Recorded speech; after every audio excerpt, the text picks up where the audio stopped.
احتساب، عدت میں عورت کو سفید لباس ہی پہننا ضروری ہے۔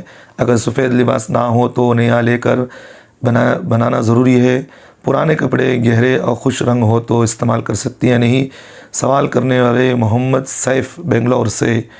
دیکھیے بھائی، عدت میں سفید لباس ہی پہننا ضروری نہیں ہے، اور اگر عدت میں جو سفید لباس پہننے کا جو رواج ہے، جو عقیدہ ہے، یہ غیر مسلموں کا ہے۔